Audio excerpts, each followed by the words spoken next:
Pô, eu acho que aquela cachoeira do raio lá deve estar bonita hoje, porque choveu pra caramba, né? Deve estar muito bonito.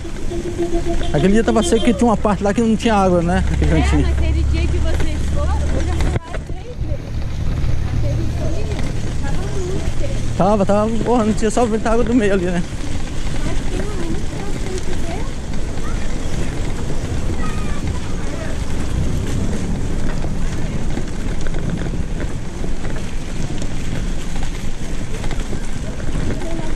Acho que você tá até me devendo uma foto, sabia? Você tá me devendo uma foto.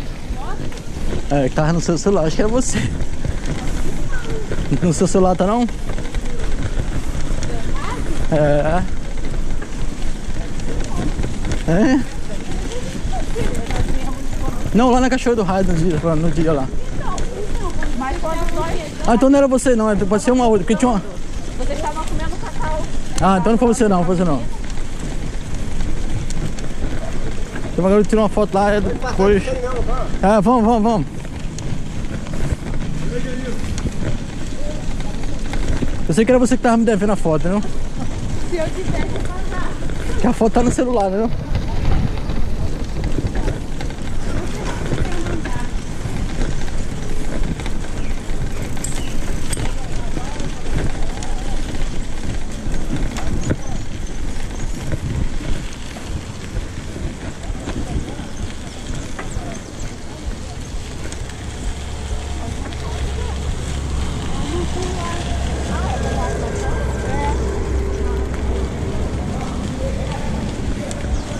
Você foi no dia do Cristo, não, né?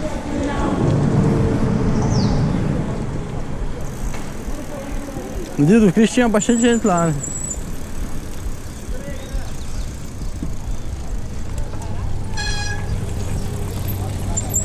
A Zé tava aí, cara.